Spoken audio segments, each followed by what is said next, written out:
मुख्यतः हमने ये कहा था कि जो बाहर के राज्यों से हिमाचल में पर्यटक आ रहे हैं, क्योंकि सीमाओं पे हमारा जो आधारभूत ढांचा है वो बहुत ज्यादा कमजोर है, क्योंकि भारी संख्या में ऐसे लोग जो किसी बगैर प्रमाण पत्र के प्रदेश में प्रवेश कर रहे हैं और पकड़े जा रहे हैं। कुल्लू में भी पकड़े गए, शिमला के शोगी बॉर्डर में भी पकड़े गए, और बहुत सारे ऐसे हमारे पास उदाहरण है, हमारी सूचनाएं कि सैकड़ों की संख्या में हिमाचल प्रदेश में ऐसे लोग प्रवेश कर चुके हैं जिनके पास कोई प्रमाण पत्र नहीं। हमारा ये प्रश्न उठता है कि जब आपके पास आधारभूत ढांचा सीमाओं पे नहीं है तो आपने कैसे इजाजत दे दी। हम हिमाचल प्रदेश में जो पर्यटन व्यवसाय है उसके विरोधी नहीं है। आज सबसे ज्यादा विरोध जो होटल व्यवसायी है वो कर रहे हैं। हमारे जो कारोबारी के संगठन है वो भी पुरजोर विरोध कर रहे हैं।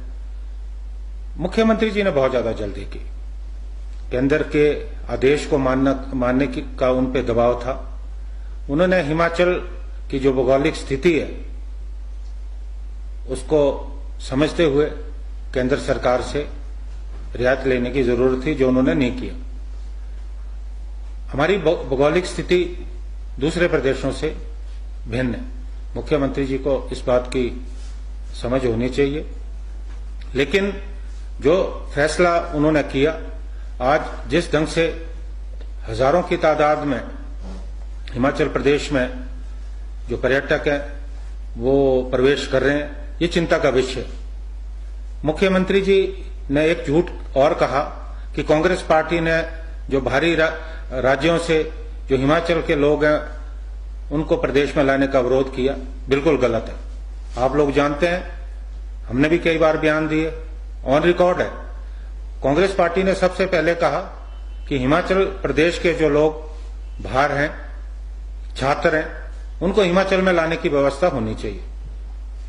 हमारा पूरा इस पे दबाव था।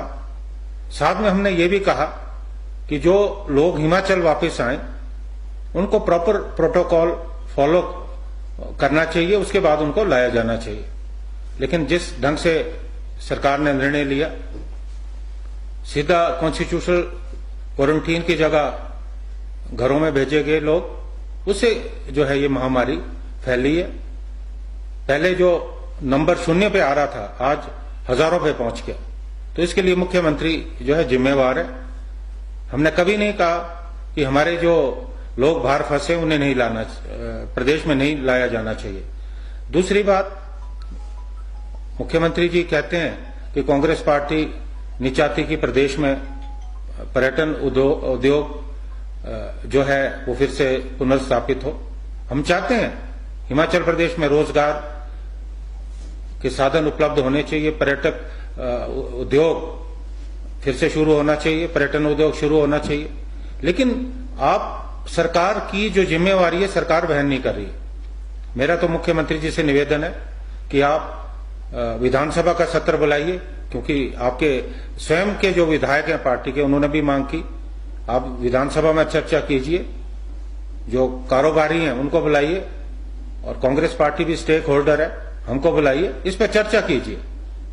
लेकिन मुख्यमंत्री चर्चा नहीं कर रहे हैं। जो भी दिल्ली से फरमान आता है, तुगलकी फरमान आता है, उसे बगैर सोचे समझे जो है लागू किया जाता है। दूसरी बात, हमारी जो कुछ मांगे और हैं, जैसे जो प्रस्तावित बसों के किराए में बढ़ोतरी है, हमने कहा कि तुरंत प्रभाव से रोक लगनी चाहिए। बयान भी आया सरकार का कि अभी निर्णय नहीं कर रहे। अच्छी बात है, करेंगे तो हम जो है पुरजोर विरोध करेंगे। उस तरह से हमने कहा कि जो बिजली के किरायों में बढ़ोतरी, बिजली की दरों में बढ़ोतरी हुई है, वो भी जो है वापस लिया जाना चाहिए। जो कर्मचारी विरोधी फैसले हैं उनको भी सरकार को पुनर्विचार करना चाहिए। और सार्वजनिक वितरण व्यवस्था में जो इन्होंने लाखों परिवार बाहर किए उनको भी शामिल किया जाना चाहिए। तो इन मांगों को लेकर हमने कल मुख्यमंत्री जी को जो है ज्ञापन सौंपा है। रही सोशल डिस्टेंसिंग की बात, तो इसमें भी सरकार विरोधाभास की स्थिति उत्पन्न कर रही है। मैं ये कहना चाहता हूं कि भारतीय जनता पार्टी के नेताओं के अगर कार्यक्रम देखो, वहां तो कोई सोशल डिस्टेंसिंग नहीं है। आप एक तरफ कहते हैं कि सोशल डिस्टेंसिंग केवल सड़कों में होनी चाहिए, जब बसों में बात आती है तो बसों में तो कोई सोशल डिस्टेंसिंग नहीं है। तो ये कैसा दोहरा मापदंड है? मैं तो ये कहता हूं कि सरकार पे, मुख्यमंत्री जी पे, परिवहन मंत्री पे तो FIR लॉन्च होनी चाहिए, क्योंकि उन्हीं का निर्णय है। आज बसों में सोशल डिस्टेंसिंग नहीं है। आज 100% सवारियां बसों में बैठती हैं, लोग खड़े हैं, तो क्या सड़कों पे कोरोना होगा और बसों में आप भीड़ भाड़ में बैठोगे, वहां कोरोना होने के कोई चांसेस नहीं है? तो इस तरह की जो भ्रामक बयानबाजी है, मिथ्या प्रचार है, वो बंद होना चाहिए। और मुख्यमंत्री जी का पद बहुत बड़ा है, वो जो भी कहें पूरी जिम्मेवारी से कहें, ये मैं कहना चाहता हूं। इसके अलावा सर, रामलाल मार्कंडे ने भी कल एक बयान दिया है, आपको लेकर कहा है कि आप जो अभी तक पंच का चुनाव भी नहीं लड़े हैं और गलती से प्रदेशाध्यक्ष बन गए हैं, और लाहौल स्पीति के लोगों को जो उनके खिलाफ भड़का रहे हैं, जिस तरह से एक मामला सामने आया है, महिलाओं के ऊपर FIR हुई थी, उसको लेकर उन्होंने ये पलटवार किया कि कांग्रेस जो है भड़का रही है लाहौल स्पीति वाले लोग। देखिए, मैं अध्यक्ष बना हूं, उसमें मुझे भारतीय जनता पार्टी से कोई सर्टिफिकेट लेने की जरूरत नहीं है। मैंने चुनाव लड़ा है या नहीं लड़ा है, लेकिन जो मार्कंडे जी हैं वो कितनी पार्टियां बदले हैं। पहले वो कांग्रेस में थे, उसके बाद वो हिमाचल विकास कांग्रेस में गए, उसके बाद भारतीय जनता पार्टी में आए। वो तो पाला बदलने में जो है माहिर हैं, और जिनका विरोध उनके लोग कर रहे हैं, वो पहले एक मंत्री हैं जिनके खिलाफ उनकी जनता खड़ी हुई है। और मैं आपको बताना चाहता हूं कि जिस ढंग से उनकी स्थिति लाहौल स्पीति में, अगला चुनाव वो बहुत बुरी तरह हारने वाले हैं। इससे ज्यादा मैं उनके बारे में कोई टिप्पणी नहीं करना चाहता।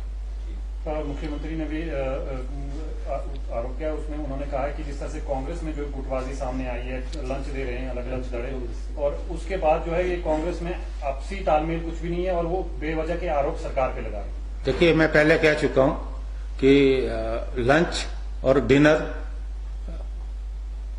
लेना देना कोई बुरी बात नहीं है, संगठन में चलता है। पार्टी के लोग आपस में बैठ के विचार विमर्श करते हैं, इसे राजनीति से नहीं जोड़ा जाना चाहिए।